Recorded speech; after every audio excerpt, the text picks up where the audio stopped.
Voting on Kwon's Terra ecosystem revival plan 2 is underway. Welcome to the Daily Forkast May 19th, 2022. I'm Megha Chaddah of FORKAST, covering all things blockchain. Many members of the Terra community expressed their frustration at a lack of communication on the vote yesterday. But things finally got moving just after 7 p.m. Hong Kong time Wednesday.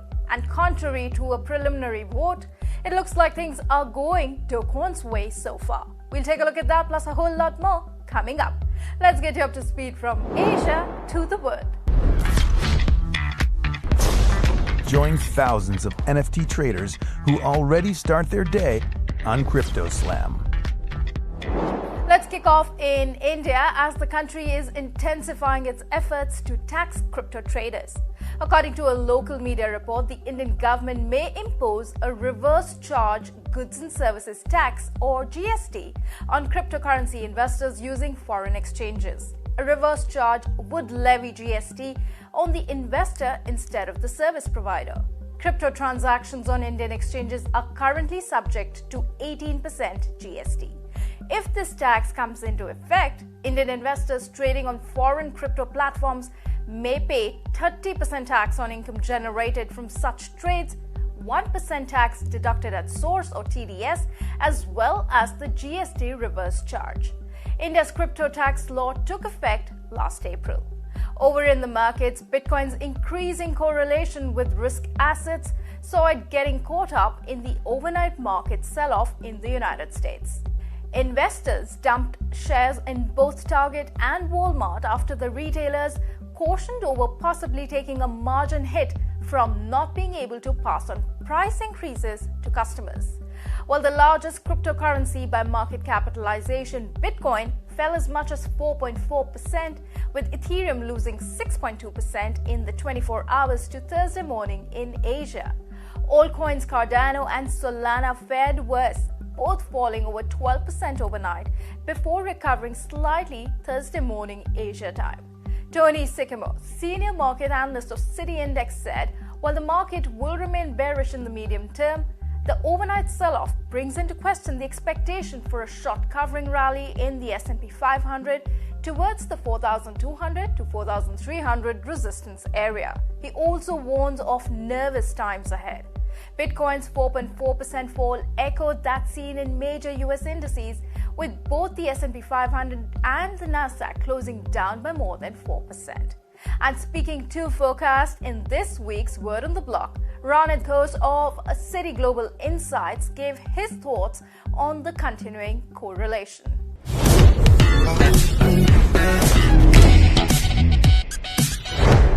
Recently, there was a big increase in the correlation of US money supply, or the change in US money supply in the last couple of years, and crypto and Bitcoin in particular.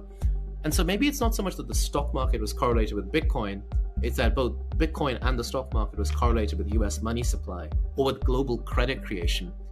It's a risk asset. And part of it goes back to your technology question. It's about the future. The full episode of Word on the Block, where Ghosh takes a deep dive into virtual assets and the metaverse, is tomorrow, so do check it out. Now let's get an update on the situation with Terra. The much anticipated vote on Kwon's proposal for reviving the Terra ecosystem got underway Wednesday evening in Asia, with early voting positive towards the plan. However, it's not all plain sailing for Kwon, with details of a special tax investigation into both him and fellow Terraform Labs co-founder Shin Hyung-sung that took place last year now revealed. FORKAST Danny Park reports. The vote on what Kwon called the updated and final Terra Ecosystem Revival Plan 2 went live shortly after 7 p.m. Hong Kong time on Wednesday. As of Thursday morning in Asia, over 87% of votes were in favor. However, only 33% of the possible votes had been cast, with 40% required to form a quorum. That's in sharp contrast with a preliminary vote which the community began before the finalized version of the plan was posted. Of almost 7,000 participants in that vote, 92% were against. There are 6 days left for voters to make their decision, with Kwon's plan indicating that the new network will launch on May 27th if approved. In the meantime, a local media report has revealed that a special tax investigation into Kwon and fellow Terraform Labs co-founder Shin Hyun-sung took place last June. Based on the results of the investigation, South Korea's National Tax Service reportedly completed the collection of tens of billions of won in corporate and income taxes omitted by the company and its two co-founders. The investigation seems to have centered on charges that they evaded taxes by not reporting some income and gifts related to the issuance of virtual currency through corporations in overseas tax havens. One expert told FORKAST that such investigations may lead to greater scrutiny. 당연히 많이 이루어지고 더 나아가서 이제 유사 비슷한 사업을 하는 곳에도 이제 감시의 눈길이 많이 가겠죠. So might the closure of Terraform's offices in Seoul and Busan, which happened at the end of April, be related to this investigation?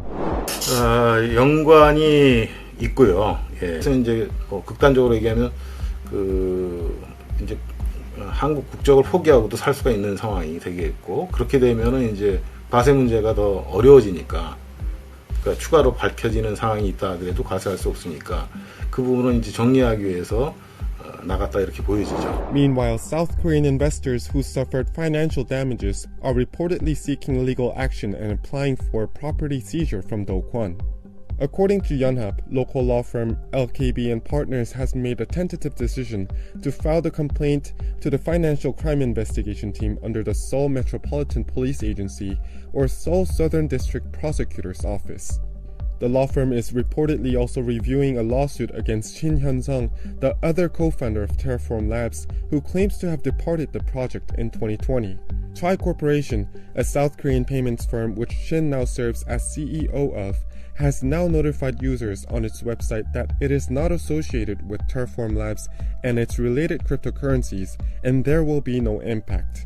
According to Korea's Financial Services Commission, there are around 280,000 investors holding about 70 billion Luna tokens in the country.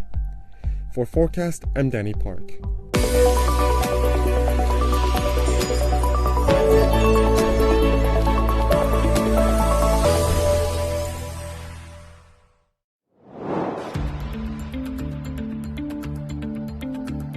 The Terra UST collapse is dominating the headlines, and efforts by Luna Foundation Guard to defend the USD dollar peg by diluting its reserves has gone in vain. With thousands having lost their investments, questions are being raised about the actual stability of algorithmic stablecoins as well as the new economy powered by crypto. Let's get in Mark Lamb's views on all these events. He's the Chief Executive Officer at CoinFlex, which also operates FlexUSD, which is an interest-bearing stablecoin. It's great to have you with us, Mark. Great to be here. Mark, you're closely involved in the world of stablecoins. What do you think were the flaws in the Terra USD program that led to its downfall? The problem with Terra is it was a volatile-backed stablecoin. So when we talk about algorithmic stablecoins, any set of instructions, even if Circle programs their USDC backing with algorithms, you could consider an algorithmic stablecoin. The problem with Terra wasn't the fact that there were algorithms involved, it was the fact that the collateral was not worth the dollar. And there was no mechanism to really ensure that the collateral was always going to be worth the dollar. There's a mechanism to ensure that you could convert UST into $1 worth of Luna, but there's no mechanism to ensure that Luna is going to be worth enough to allow all UST holders to get out.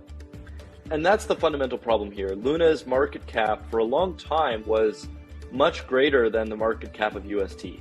So if anyone wanted to redeem UST, they could simply do so by converting into $1 worth of Luna tokens, burning their UST and minting new Luna tokens. And the demand and supply for Luna is also very what's called reflexive, where the more UST creations there are, the more buying of Luna there happens, but the more redemption, the more selling happens because new Luna gets minted.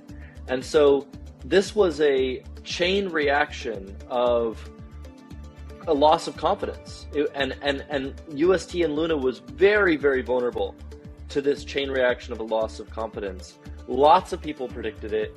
It was widely discussed. But it was something that the Terra community and the Luna community made a big effort to suppress. Let's talk about Do Kwon's revival plans for Terra. They initially called it a fork and then took that word off. What's your take? I think it's going to be very difficult once you have people that have lost so much confidence for them to get confidence in a new type of regime. And I think it's honorable for Do and for others in the Luna community to try and do something. But it is also a difficult proposition when people feel like a promise has been betrayed. And specifically that promise is around UST being worth $1. A stablecoin has a very simple mission, a very simple goal, being worth $1. And so I think what Do Kwon, the issue he'll run into is, will people trust his promises again? Because he told people that this was a stablecoin. So now he's trying to say, well, we're going to recreate Luna and have Luna be an ecosystem thing. Well, trust in crypto is like trust in the world. It's very slow to build. When it builds up, it's magnificent, and you can lose it all in 5 minutes. Now, central bankers and regulators have been wary of cryptocurrencies, and with the downfall of Terra UST, whether we look at the United States or China, we've got government or government-linked voices upping the ante against the risks posed by crypto. What could this mean in terms of regulation? Janet Yellen is pressuring the Congress to create new laws, not just regulations, but new laws around stablecoins. And I think that's actually going to give the US the regulatory certainty around stablecoins that is needed for entrepreneurs to feel confident to build stablecoins in the US. The US already regulates stablecoins. The top major stablecoins are all regulated by the US. It's going in that direction. It's going to go further in that direction. And we want it to go in that direction too, because we're on the side of transparency, accountability, auditability, and having these things be secure tokens that people can build businesses on and build DeFi applications on and rely on. And that's what we're trying to do with FlexUSD. So I think the scary thing would be as if Janet Yellen and the Fed and other parts of the US government were taking a carte blanche, this is a bad idea, we should shut it down, we should end it approach. And we're super encouraged they're not doing that. It's amazing to see. Well, this is a story that continues to unfold, and we will be tracking it very closely. Great conversation and insights as always, Mark. Thank you so much. Thank you for having me. Cheers. And that's the Daily Forkast from our vantage point right here in Asia. For more, visit FORKAST.NEWS. I'm Megha Chaddah. Until next time.